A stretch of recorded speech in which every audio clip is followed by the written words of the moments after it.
Enjoy Christmas and greetings from the Deceitful Tale Workshop. I wish you're enjoying this festive season in the company of individuals who genuinely matter, those who deserve your attention rather than those fabricating reasons for empty spaces. Today's narrative revolves around a man who was led to believe there would be no Christmas, no presents, no decorations, no joyous gatherings. His wife claimed they were penniless. She deceived him. At 2:47 a.m., he received an alert about bank errors. The transaction had been reversed. Account number ending in 8834. The amount was $7,200. I didn't have an account with that number. It belonged to Clarissa. She'd opened it 3 years ago for budgeting grocery expenses, which she claimed held a mere $400. A secret account she never shared, the one she never discussed. I was awake due to our furnace breaking down again, the third time that winter. Clarissa had said we couldn't afford the $1,200 repair. "We're losing money," she'd told me a week before Thanksgiving. "Christmas will be tough, very tight." This year there were no gifts, no Christmas tree, and no dinner with parents due to a 40-minute drive that consumes unnecessary gas we can't afford. I had suggested a small artificial tree from a discount store. However, her reaction surprised me. She started crying. "Don't you realize how dire the situation is? We're barely hanging on. One unexpected event could make us lose everything," she said. I had believed her and felt guilty for desiring Christmas. But an unauthorized $7,200 transaction was reversed from her grocery budget at 2:47 in the morning. In our chilly living room, where we couldn't afford to set the heat above 62 degrees, I sat with my laptop. Clarissa was asleep upstairs. Her phone, as always, was charging on her nightstand, password protected, often face down, never questioned before. Our 15 years of marriage had built a foundation of trust that I thought was unshakable. The bank error message came to my phone because we had set up alerts years ago when news about identity theft was rampant. Both our accounts pinged both our phones. It seems Clarissa had overlooked something when she established the 8834 account and designated me as an emergency secondary contact. With the shared password we created upon purchasing our home, I logged into our bank's site. Despite updating other passwords throughout the years, ours remained unchanged. The 8834 account appeared in the menu, with me as the secondary holder and full access. The current balance was $43,847.52, a figure I read 4 times for confirmation. Our joint checking account balance was $2,341.19, while our savings, Clarissa's managed emergency fund, showed only $5,100, a stark contrast to the $11,000 we had in June. Over 6 months, I watched as the savings dwindled, with Clarissa explaining each essential expenditure. The roof leak being one of them. The medical bills she showed me, along with the car transmission costs, were all reasonable and properly documented with receipts. However, there was an unexpected balance of $43,847.52 in an account I hadn't been aware of. Upon checking transaction history, the first deposit dated back 3 years ago, May 15th, with a source labeled C. Whitmore, her maiden name. She had opened this account shortly after her grandfather's death and following her statement that the inheritance barely covered funeral expenses. After this initial deposit, there were regular ones, $800, $1,200, sometimes even $2,000, all categorized as transfers from savings or cash deposits. Money withdrawn in small enough amounts from our shared accounts, such that I wouldn't have noticed, with a few $100s taken while I was away on business trips. During months when my commission earnings were high and I didn't closely monitor our budget, I made unnecessary withdrawals totaling $300. These began in February of this year, with a payment of $3,200 to Amchen Travel Services, followed by $1,800 to Boulder Peak Resort in March, and $4,100 to Precision Auto Porsche Service in April. We own a 2014 Honda Accord and hadn't taken a vacation in 3 years due to financial constraints. June proved intriguing with an expense of $8,000 to Northridge Property Management for a lease deposit, as someone was residing in a location other than ours. At 6 a.m., the furnace activated according to its scheduled morning cycle, conserving energy by not turning on earlier. Clarissa emerged downstairs at 6:30, already dressed for her shift at the hospital. She managed the nursing department with an annual salary of $89,000. My income as a medical device sales representative fluctuated, but averaged $120,000 combined, resulting in an annual clearance of $200,000 in a city where the median household income was $65,000. Despite this, we found ourselves financially strapped, which seemed incongruous given our earnings.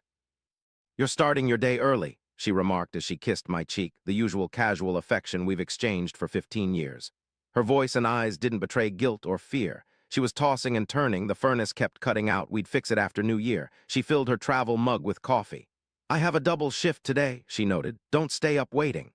This was her third double in a week. Extra hours at Christmas were essential. She patted my shoulder. "We'll make it through this tough year just like we always do."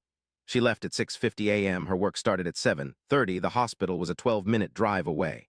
I rang the hospital at 8:00 a.m. to reach the nursing supervisor's office, and the receptionist patched me through. That was Sterling, Clarissa Whitmore's husband. She had forgotten her medication at home, which she needs for her condition.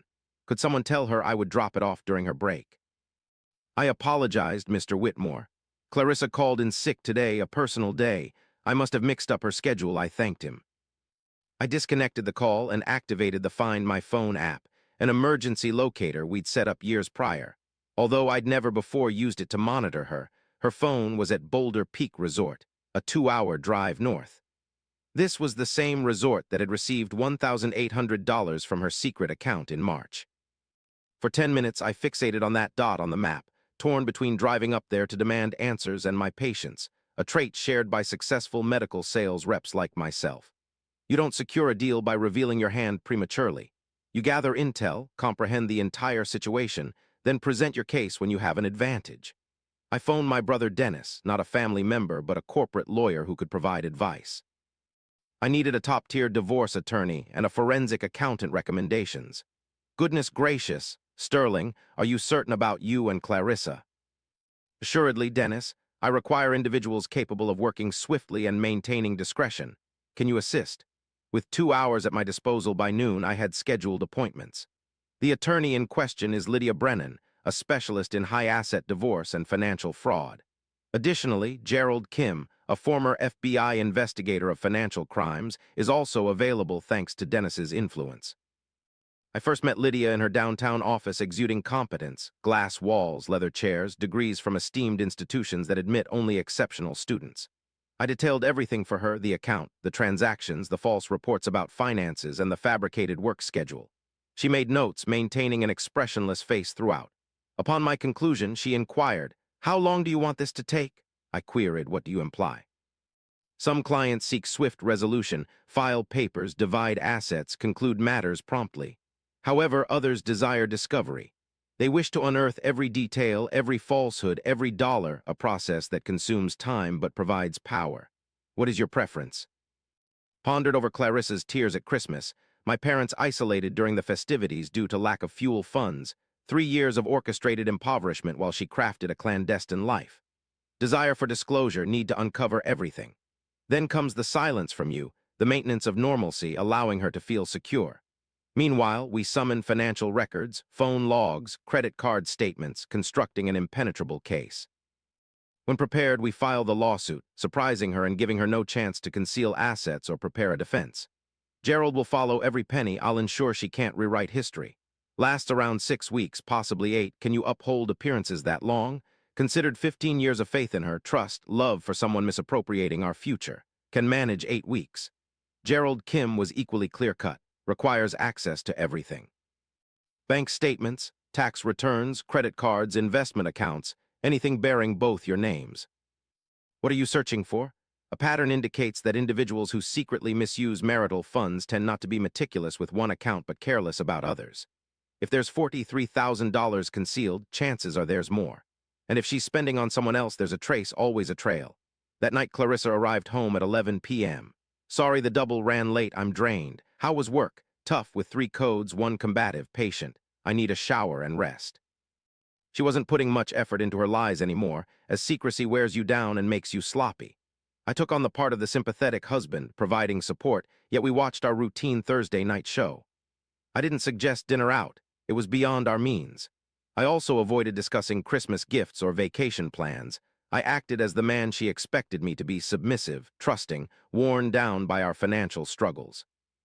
In truth, Gerald kept track of every cent moved over 3 years. Lydia was preparing subpoenas. 2 weeks into my documentation process, Gerald contacted me. He mentioned 3 new accounts, one in her personal name, another linked to Whitmore Consulting, a business she established but never filed taxes or reported income, and a joint account with Maxwell Tour. The latter, opened 18 months ago, has a balance of $67,000. Both parties make regular deposits, suggesting they're accumulating something together. If I follow the trail correctly, it seems she might be meeting someone who then deposits into their joint account, possibly Maxwell Tour or M. Chen Travel Services, as the initials match and the cash deposits align with this theory. Who is he? I'm currently investigating and need 2 more days to find out. In 2 days, I discovered that Maxwell Tour, aged 34, functions as a lifestyle consultant, which apparently involves advising affluent individuals on how to spend money they haven't earned yet. He met his wife at a hospital charity gala 2 years ago, where he was someone's +1. The joint account was established 6 months after this event. Regarding the Northridge property management lease, it's a 2-bedroom condo with both their names on the rental agreement. They shared a home while I was residing in our house with a faulty furnace. Besides this, the 2023 Cayenne Porsche is registered under Whitmore Consulting LLC, yet the insurance lists Maxwell as the primary driver. Your wife has been making monthly payments of $1,100 for it. Furthermore, frequent expenses at expensive restaurants that you don't usually frequent have been discovered. Over 3 years, her spending patterns suggest she's moved more than $200,000 from your joint accounts, possibly concealing cash and potentially inflating work expense reports. More details will be revealed when we acquire her employment records. $200,000, enough to retire 5 years ahead of schedule to finance our children's college education without debt, had we had any, to construct a whole new life. In the 4th week, Lydia summoned me to her office. We're prepared to submit the papers, but I want to show you something first. She turned her laptop toward me, displaying phone records, sections marked where Clarissa made calls to one specific number, often 30 times daily, belonging to Maxwell. Text message metadata showed numerous exchanges, details we can't obtain without a court order, but the pattern tells a story. She contacts him every morning after you leave for work and in the evenings when she claims overtime. During your dinner hours, she texts him, "What's our next move?" We file for divorce, citing financial deceit and fraud. At the same time, we inform her employer about suspected expense report fraud, which initiates an internal investigation beyond her control. We seize the joint accounts she shares with Maxwell, uncover her covert accounts, and execute these actions simultaneously to prevent her from transferring assets or formulating a counterargument. The proposed date for this action is next Monday, December 18th, a week before Christmas, symbolic timing given what she disclosed to you. That weekend, Clarissa suggested we watch a film, something light she asserted, a comedy, a need for laughter. We settled on our couch, the one we bought when we got married, the same one she had said was beyond our means to replace. She leaned against me in the familiar manner she had done for 15 years. "I know this year has been challenging," she admitted during a commercial break, "but I love you. We'll navigate through this, as we always have." I trusted that she believed it, a common trait among liars who have spun falsehoods for years. They become eloquent in sincerity. They can gaze into your eyes with unwavering conviction because they've recounted the tale so many times it feels authentic. "I love you too," I replied, and indeed I did. I cherished the woman I believed her to be. I lamented the union I thought we shared. Yet the individual beside me wasn't that woman, and our situation was not that marriage. On Monday, December 18th, at her regular hour, Clarissa departed for work. At 9 a.m., I drove to Lydia's office. "Prepared?" she queried. "Prepared." She gave me a folder. The court filing was scheduled for 2 p.m. Subpoenas were issued for all financial records. Notice was sent to hospital HR regarding potential fraudulent expenses, and freeze orders were submitted for joint accounts with Maxwell Tour. She handed me another document. It was a motion for immediate relief, asking for an injunction preventing her from accessing or transferring marital assets pending investigation. What transpires next? The process server delivers the divorce papers to her at work. HR summons her for a meeting. Trying to gain access to her accounts linked with Maxwell, she finds them frozen. If she's astute enough, her lawyer advises her promptly that she's in a precarious situation. We await her reaction. Time is of the essence. She has 30 days to react to the divorce filing. However, the actual duration often shortens once she comprehends the extent of evidence we possess. The process server verified delivery at 2:47 p.m. Clarissa served during a shift change at the nurse's station. Maximum witnesses contacted me by 3:15 p.m. while I was waiting at a coffee shop 3 blocks from my office. Sterling, what the hell is this? Divorce documents in public amidst colleagues. I maintained a composed demeanor, sticking to the rehearsed tone as I delivered the words. I'm divorcing you, and here's why: issues we can work through, the $43,000 in your hidden account, 3 other accounts Gerald discovered, the Maxwell tour business, the condo, the Porsche, and the $200,000 you've stolen over the past 3 years, not to mention every lie about being broke while constructing a secret life. I was momentarily certain our call had been disconnected due to your silence. You have no right to access my accounts. They are private. Any subsequent actions were legal steps taken through my attorney, Lydia Brennan, whom you'll come face-to-face with in court. Sterling, allow me an opportunity to explain to the judge, and also Clarissa, it seems HR is investigating your hospital expense reports due to irregularities. Perhaps you should contact them. I hung up only for you to call back 17 times. Maxwell Tour contacted me at 4:30 p.m., which I did answer. You blocked our accounts, which is unacceptable. It's noteworthy that those funds were sourced from shared marital assets. My lawyer contests your claim of ownership on this matter. Maxwell, it seems you've overlooked the fact that Clarissa and I have been in love, while what you two had was long past, dead and gone. She should have filed for divorce if she was unhappy. Instead, she resorted to embezzlement, not an act of love, but a crime. Prepare for an awkward explanation in court. I cut the call off as well. Lydia contacted me at 6 p.m. She retained Mitchell Grayson, a reputable attorney who swiftly reached out for settlement talks. However, her stance is untenable and she's aware of it. Grayson is aware too. They plan to portray this situation as marital drift, claiming the money belonged to her because it stemmed from her family and attempting to diminish my relevance. When you have no defense, such tactics are the standard approach. So what do? We reject their attempts, go to court, and force her to account for every penny in a court of law. Due to suspicions of fraud, I sought a swift hearing. It's scheduled for January 9th, 3 weeks from then. The subsequent 2 weeks were peculiar. Clarissa relocated to Maxwell's condo without my inquiry. She attempted twice to meet with me, both times I declined. Communication took place via attorneys. Gerald continued uncovering funds, additional accounts, a 4th and 5th investment accounts unknown to me. When we arrived at court on January 9th, he presented evidence of $287,000 in concealed or misused matrimonial assets. The courtroom was smaller than anticipated. Judge Patricia Reeves presided, known for her no-nonsense efficiency and decisiveness. Her scrutiny of Clarissa when we entered the court suggested she had read our submissions. At the defendant's table, Clarissa sat with Grayson. She wore a cautious yet professional attire with minimal hairstyling and makeup. In the presence of someone who had erred yet deserved empathy, I shared a moment with Lydia. She helped me appear collected, affluent, and unscathed by past wrongs. Judge Reeves swiftly began the proceedings, having examined the submitted documents. Ms. Brennan, you're accusing substantial financial deceit. Mr. Grayson, you assert that these funds were your client's private property. Let's eliminate the confusion, Ms. Brennan. Present your proof. Lydia rose to speak, assembling her case much like a closing statement. Your Honor, the evidence can be divided into 3 groups. First, hidden accounts. She passed a folder to the court officer for the judge's review. Unbeknownst to him, Mrs. Whitmore managed 5 secret accounts worth a combined $287,000, funds for which were sourced from joint accounts, matching cash deposits corresponding to withdrawals from marital assets, and an inheritance she falsely declared as depleted. Judge Reeves perused the evidence, maintaining an unaltered countenance, marking her second instance of deceitful representation. Mr. Whitmore was repeatedly misled by Mrs. Whitmore.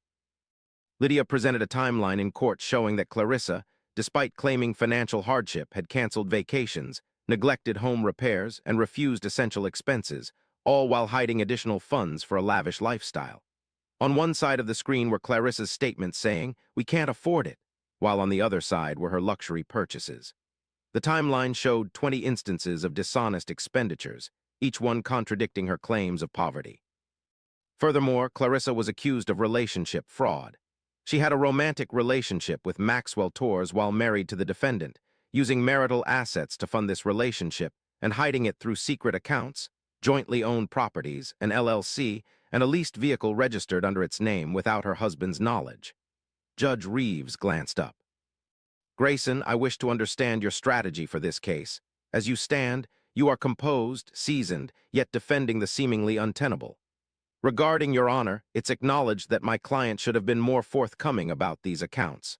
However, they were predominantly funded by her family inheritance, money she was entitled to manage autonomously. The connection with Mr. Torres started post-dissolution of the marriage in an emotional sense. Though not legally, my client was discontented, felt constrained, and made questionable decisions about disclosure. But misrepresentation isn't fraud, it's overlooking a dinner plan, Grayson. This is a pattern of concealment of approximately $300,000. But I await your client, Mrs. Whitmore, to speak up. Clarissa rose. She appeared less imposing than I had recalled. You, in possession of $300,000 unseen by your husband while confessing financial hardship, testified that your fear drove the action, as your marriage was deteriorating and divorce seemed inevitable. Judge Reeves asked for clarification, stating that with an annual income of $89,000 and your husband earning around $120,000, a typical divorce settlement would provide you with half the marital assets plus any necessary support. You appeared unable to respond to this point. The judge further inquired if your husband ever abused you, controlled finances, or created situations that hindered leaving. Your response was negative for all three. Therefore, it seems you were not protecting yourself from being left with nothing, but rather planning to leave him with nothing, a distinction the court recognized. In the courtroom, the atmosphere was still. Judge Reeves scrutinized her papers. The timeline put forward by Ms. Brennan concerns me greatly. You told your spouse in November that you couldn't afford Christmas gifts. Only 2 days later, you billed $3,200 for a luxury resort holiday. And in March, you mentioned to him that roof repairs were beyond your means. Just a week after this, you transferred $4,000 into an account shared with your lover. This isn't poor communication. It's deliberate deception. Grayson, does your client contest any of the financial evidence presented? You don't challenge the existence of the accounts, Your Honor. But let me clarify. We accept that the accounts exist, however. My decision is as follows. All bank accounts in Mrs. Whitmore's name with funds linked to marital assets are frozen until a comprehensive financial investigation is completed. Mr. Whitmore is given sole control of the matrimonial home. Mrs. Whitmore must attend a full deposition to explain the sources and purposes of all funds under her management. If Mr. Whitmore contests any funds in his wife's possession, she will be required to provide an account of these. Kim's examination uncovers further undisclosed wealth. Mrs. Whitmore risks penalties. Moreover, I am forwarding the matter of potential financial misconduct to the district attorney for investigation. Clarissa paled, Your Honor. That's an egregious act of criminal fraud. Grayson grew agitated. Grayson, your client misdirected approximately $300,000 from matrimonial funds by deceit and concealment. She established false business entities to camouflage properties, consistently lied to her spouse about their financial standing while sustaining a different household with another person. In what realm isn't this fraud? We would like to submit this request, as per proper filings. This hearing has ended. Let's proceed to the next case. The bailiff announced the next court number. We stood up. Lydia collected her items with the swift precision of a winner, having obtained exactly what she sought. Outside the courtroom, Clarissa attempted to approach me. Maxwell was by her side, looking like someone who had just discovered his source of income vanished.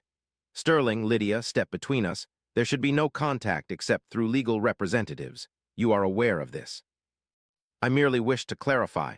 I will convey my explanations to the DA when they summon you, Mrs. After wrapping up, we departed. Behind us echoed Clarissa's sobs, Maxwell attempting to console her. The sounds of two people accepting defeat reverberated. The DA's office summoned Clarissa. No charges were filed against her as her name was on the accounts, making them legally accessible despite the questionable funding. However, the investigation lasted 3 months, during which she couldn't touch the contested money. The divorce concluded in April, with a final settlement granting me the house, my retirement funds, and half of all marital assets acquired during our union. Clarissa received her legitimate separate property, approximately $40,000 from her inheritance, and half of the marital assets. The $247,000 she concealed were considered marital property and divided. Maxwell Torres abandoned Clarissa prior to the divorce, It appears he was attracted to the lifestyle consulting profession rather than one where you share a small apartment because of financial hardship. An examination of Clarissa's hospital expense reports revealed inconsistencies, not criminal in nature, but significant enough for her demotion and probation. She left after 3 months for a position at another hospital. I fixed the furnace at a cost of $1,100. I ran the heat at 70 degrees all winter due to my ability to do so. I spent Christmas with my parents, we decorated a tree, exchanged gifts, and my mother cried when I told her we could repeat this annually. People thought Clarissa and I were struggling, she said. They felt terrible for us just as I did. A year later, I'm thriving on the house and started dating another medical sales representative I met at a conference. She is direct, financially independent, and has never suggested we cannot afford something we can clearly afford. Sometimes I ponder over Clarissa. The 15 years before I uncovered the accounts, were they genuine, or were they just her backup plan? I don't have the answers, but I have this. I now know my worth, the value of my time, the importance of my trust, and when someone tells you can't afford Christmas while splurging on ski vacations with someone else's money, trust the evidence over the explanation.